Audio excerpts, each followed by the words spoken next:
Welcome back to the channel, everyone. My name is Hart, and today I'll be doing a quick early look breakdown of this Week 5 NFL slate here on DraftKings. $1 million up top to first place as usual. So I'll be doing a quick early look build, as well as touching on a few of my favorite plays, potentially some early look core plays as well. But make sure to stay tuned for my video, which will be out Friday or Saturday, that has my final core plays and final core build for the Sunday slate. So make sure to check that out.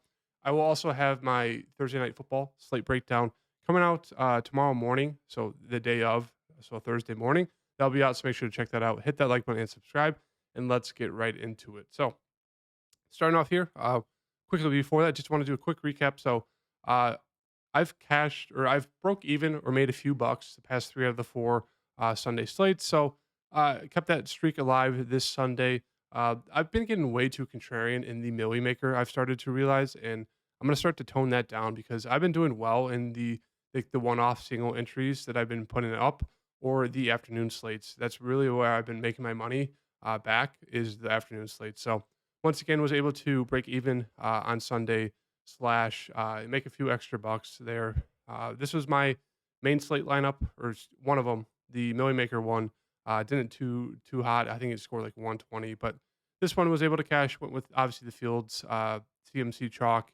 Javonte Williams obviously got injured, so that was a little unfortunate there. Jordan Palmer, Jerry Judy, a game where they're down 21 points. They score, 28 or 24 straight, and he somehow does nothing. So that's frustrating. DJ Moore, Gerald Everett, Alvin Kamara, and the Browns D. So won some money back there, and then won some money back here for the afternoon slate. One with Dak. Want to get super contrarian is either pay up for Herbert against the Raiders or pay down for Aiden O'Connell for 4,000, very cheap.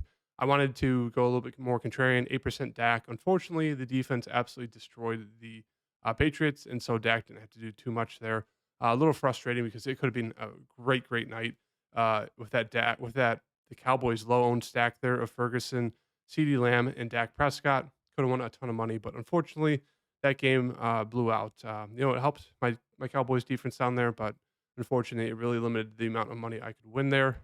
But yeah, was able to break even. And then on the showdown slate for Sunday Night Football, I talked about how I really liked excuse me, this is the Monday night one. I talked about how I really liked the DK Metcalf at captain. Really liked Geno Smith, Daniel Jones, Darren Waller, Matt Breida, Wandale Robinson. I touched on all those guys. This is my lineup. Now, I don't think it was unique. I definitely would have split it with some people, but it was looking like it was going to be a fantastic night here for me right up until that Geno Smith injury. I was in the top 1,000 up until that point, climbing every single catch for like Wandell and DK. And it was looking great. It was looking like I was going to win a ton of money, potentially have a sweat for first place. And then obviously everything fell apart. Did not watch the second half. I just couldn't handle it anymore. It was the worst game I've ever seen. But yeah, that's a quick recap there for this early look slate for Sunday. Let's take a quick look at the spread and game total. So Jags Bills 48-point game total. That is for the England game. Let's go to Texans Falcons 41-point spread. Interesting game a little bit. Ravens Steelers 38-point spread. Saints Patriots 40-point. Panthers Lions 44.5. Giants Dolphins, not another slate with the Giants. I just can't handle it.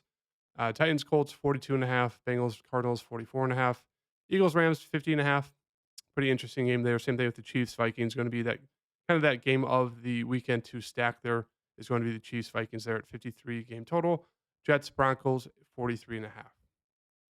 So doing a quick dive into every position here. I'll try to touch on most people, but I'll end up going over just my final look core plays in the video on Friday or Saturday for this slate. So obviously Mahomes here at 8,200, probably the best play of the slate in terms of quarterback, just because they're facing the Vikings.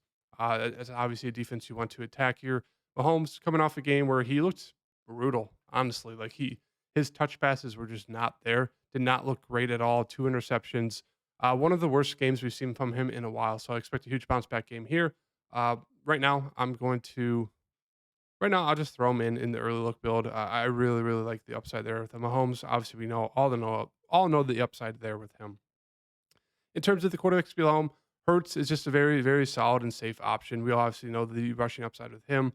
Lamar Jackson, more of the boomer bust compared to Hurts and Mahomes, just because, he has been the best throwing the ball this season, has gotten 2 touchdowns twice so far, but his upside's been massive with rushing the ball the past 2 weeks. As we can see, 101 yards, 2 touchdowns, and then last week, only 27 yards, but still got 2 touchdowns there. So the riskiest of those top three, but still very, very solid play there against Pittsburgh.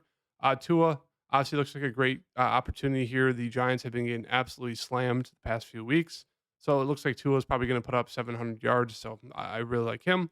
Anthony Richardson's been a great, great player in terms of fantasy. 30 points last week. Hasn't been the best throwing the ball, but rushing, we obviously know the upside there. He's like a mini Lamar. So I do have interest in him there against Tennessee. Kirk Cousins, great spot here. Obviously, on the opposite side of the Kansas City game, he should just throw the ball a ton. As you can see, weeks 1 through 3, over almost 45 attempts or more every game, 20 or more fantasy points. So I do really like him here in the bounce back spot. That Carolina game was pretty ugly, but we know Kirk Cousins is a pretty solid quarterback. He's going to throw the ball a ton. So he looks like a great, cheaper option if you're going to a quarterback in this game. Goff is okay there. Burrow, it's just, the big question is he healthy enough to play? It really looks like he's not. Once again, 20 for 30, 165 yards, no touchdowns. It's just, he looks like he can barely move. He looks like a statue in the backfield.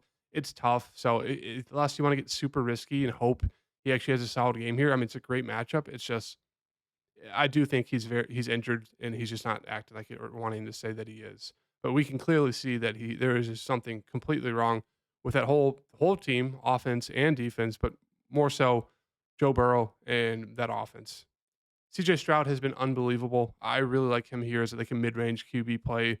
The only downside though is that Atlanta does play pretty slow, so it could definitely limit the upside there with him in terms of passing attempts. I mean, Daniel Jones, one of those quarterbacks, it's kind of like a Justin Fields situation. We just saw what happened with him going against Denver. I mean, the Miami, they're probably going to put up a ton of points. Daniel Jones is going to have to throw the ball a ton. He has massive upside, as we saw versus Arizona. So I know everyone's hating on the Giants. I'm hating on the Giants, but you got to throw that away. Just look at the upside with a guy like him, 5,800, pretty cheap. Really solid spot here against Miami. I think he's a very, very solid option, especially if he's going to be super low ownership. Once again, really like Matt Stafford if he's good to go. He's just gotten a little bit unlucky in terms of the passing touchdowns. They just haven't been the most efficient through the air when they get to the red zone.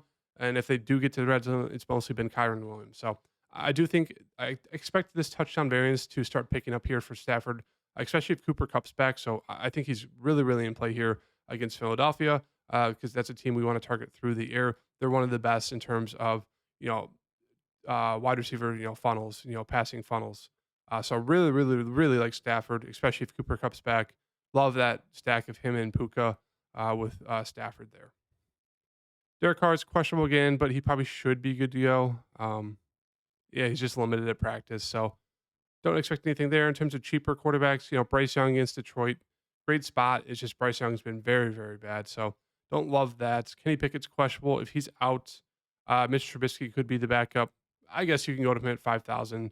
I mean, he has experience in the league, so I wouldn't be surprised if he has an okay game there. They do still have a decent amount of weapons to throw to, and that's really it.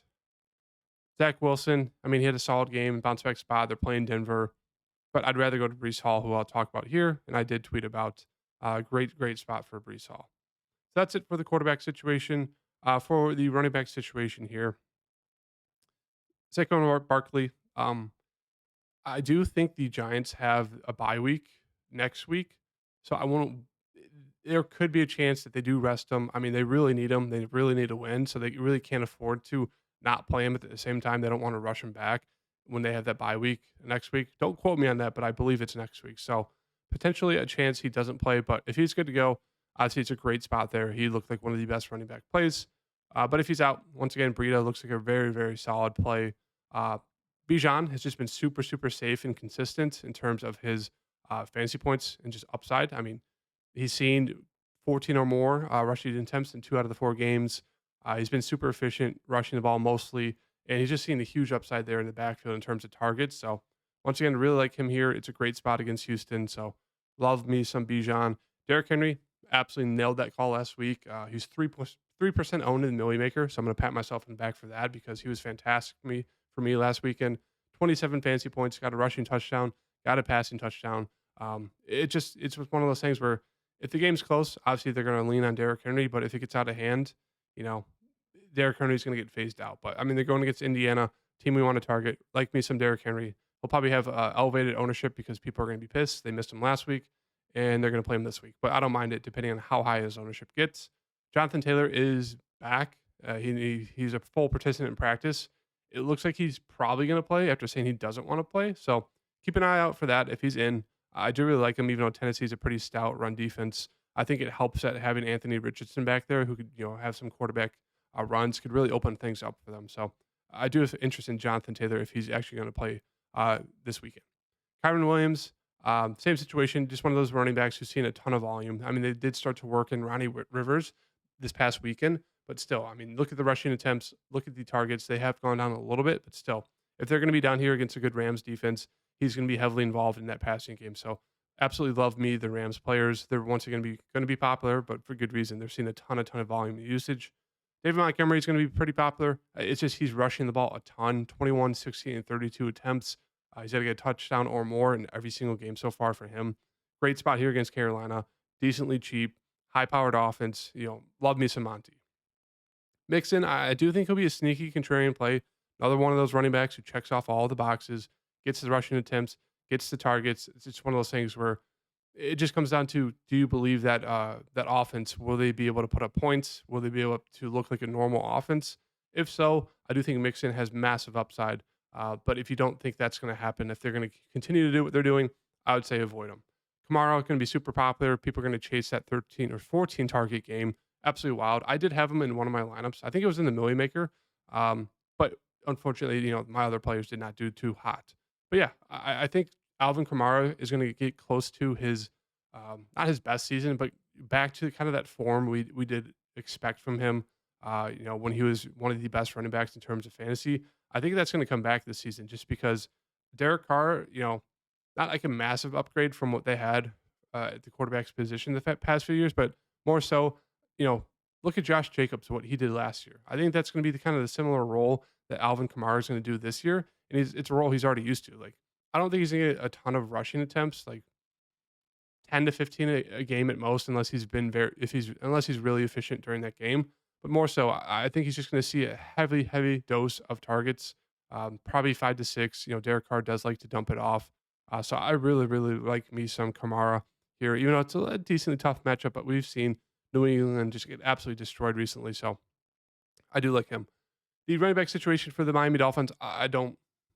If someone says they know what to do, they're lying to you because Mostert, Achan, it's just Achan's been the guy the past 2 weeks, but Mostert before then was the guy. I mean, he's a talented running back. I think Jeff Wilson's possibly back.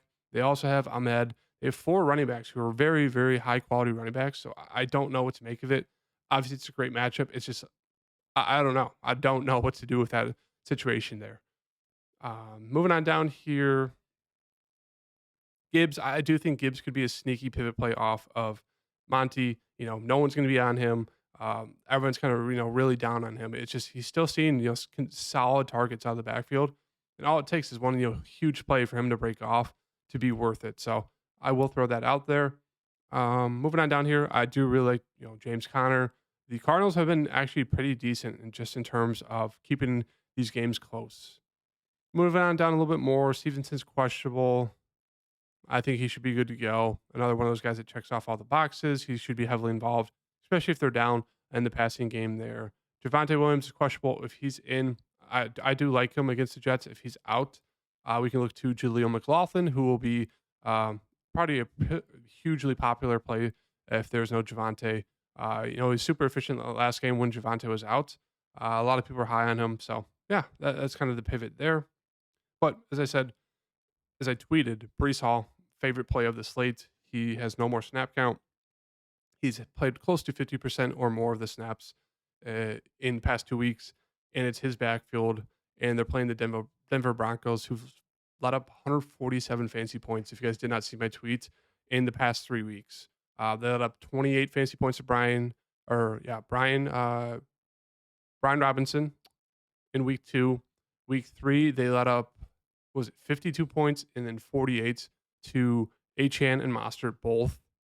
So over 100 fantasy points to uh, one team in terms of running backs. And then they let up 22 to Khalil Herbert in week 4. So they've let up over 176 rushing yards per game, over 147 fantasy points to running backs the past 3 games. So absolutely love me Brees Hall here. Going to be super popular, but for good reason. Denver just looks absolutely brutal. So I really, really like Brees Hall there. And as I mentioned, if there's no Saquon, Matt Breida looks really, really solid. I mean, he's seen the attempts and he's seen targets out of the backfield. It's just the offense has been brutal, so he doesn't really have much TD upside as of right now. And that's really it. Don't really love these cheaper running backs. I'll mention Jerick McKinnon just because it's a high scoring game total. He's one of those guys who could see a couple targets out of the backfield. Akers is starting to split the backfield with Madison. Gainwell is always a handcuff to Swift. Like he will get involved. Um, yeah, that's really it's down here. Not a ton to go over. Moving on to the wide receiver situation. Obviously at the top, Justin Jefferson in that game environment looks fantastic. Same thing with Tyreek Hill there. Cooper Cup is possibly back if he's good to go. If he's not limited, I think he looks fantastic. AJ Brown coming off a huge game. I still really like him. I mean, you really can't go wrong here in the top wide receiver range. Jamar Chase, um, I like him once again. It's just one of those things. The offense has been brutal. Uh, St. Brown missed. I think he was not a participant in practice today with an ab injury, but I think he should be good to go. In terms of like the wide receiver situation, I do like paying down. Even if Cooper Cup is back, really really like me Puka. I think the person who's going to get screwed will be Tutu Atwell, and I do think Puka will probably still see 8 to 10 targets a game. Cooper Cup will probably see 12 plus. So I still really like new Puka at that price tag. I like Jaden Waddle as a nice pivot play off of Tyreek Hill. I had a tweet about him the other day and how the Miami Dolphins are ruining him. It doesn't make sense. T. Higgins is questionable, so there could be some value that opens up there if he doesn't play like Taj or Tyler Boyd. Michael Pittman, I think he's a solid option. His targets did go down last game, but we saw the first week when he played with Anthony Richardson, he still is heavily targeted. So I like a bounce back spot for him. Moving on down here, Garrett Wilson, they really started to get him involved, so I do like him once again. They're looking to get involved in a bunch of different plays, so I think he looks really, really solid. D Hop is I guess, a sneaky play here. Not seeing a ton of targets the past 4 weeks, but we know the upside with him is pretty solid.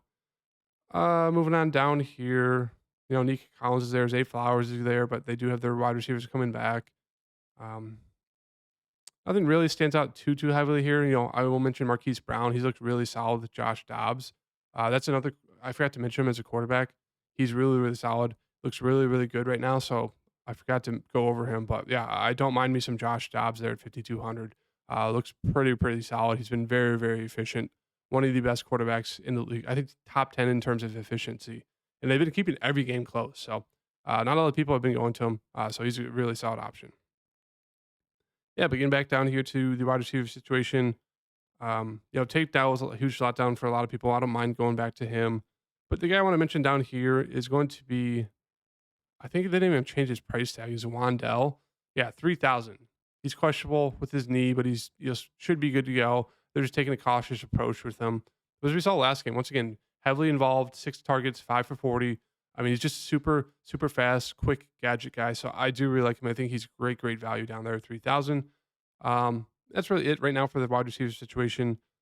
Not a ton I like in the cheaper range unless some value opens up with that Bengal situation there.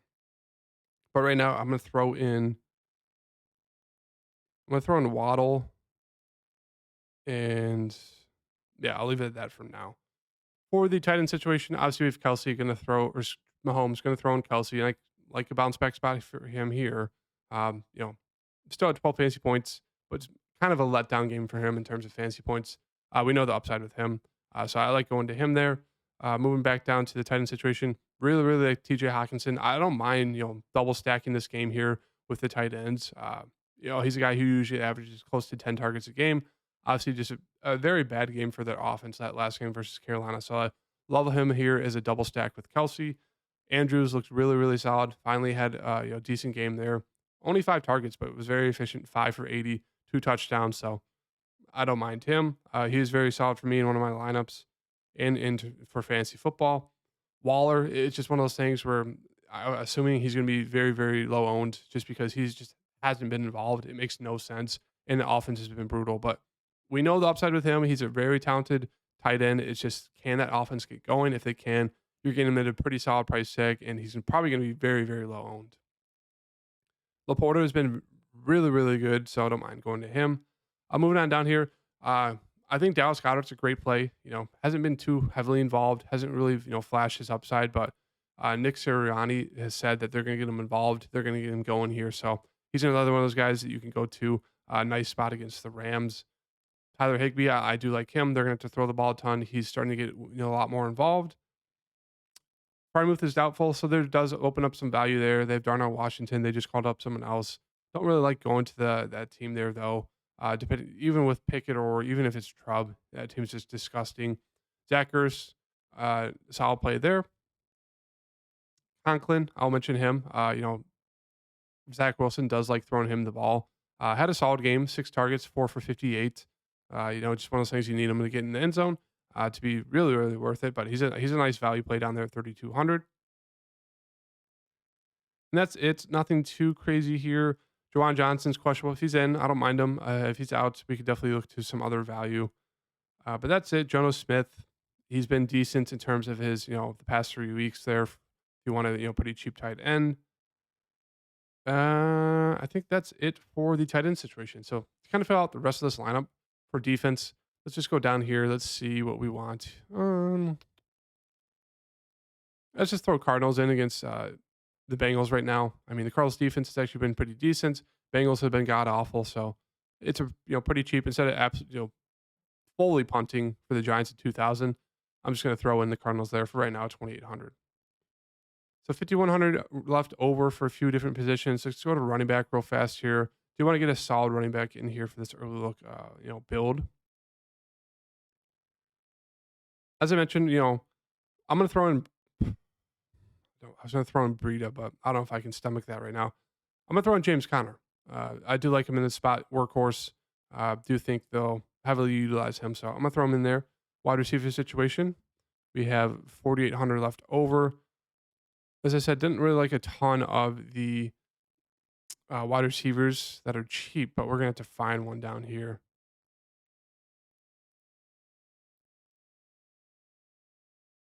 And not loving a lot down here, fellas. Not loving a lot. Pretty disgusting. Robert Woods, we've seen a bunch of targets. Dropped a little bit there, but I do like him. Let's just go. I guess we'll go Robert Woods for now. Don't love that, but we'll throw him in. 5,700 left over for the flex. Who do we want to get here? I like Ramondre, Javante, Darren Waller. A few guys standing out to me here. I think I'm going to go with. I'm going to go with Ramondre for right now. For this lineup, we have obviously Patrick Mahomes there. We have Travis Kelce. We have a nice little bring back there with. Do I have a bring back? I don't have a bring back right now. Probably would want a bring back here. So maybe let's see if we just throw in the flex. Let's just go double tight end, like I said I wanted to. I'd throw in TJ Hawkinson. Had to pay down $800 from someone. We'll get off of. We'll get off of Waddle. We'll take him out for now. 6,700 left over here. Pittman, don't mind him. Garrett Wilson. Diab, Flowers, Sutton, Atwell, Addison. We'll go back up here to. I'm going to throw in. We'll go to Pittman. I do like a bounce back spot here for him. Heavily targeted first 3 weeks. Whoa, sorry about that. Only 5 targets last week. More of a letdown game, but I expect him to get heavily involved once again here. Main wide receiver for Indiana. So quick early look video here for you guys. Or not quick, but early look video for you guys here. Hope you guys like it. Hit that like button. I'll see you guys in the next video. Peace.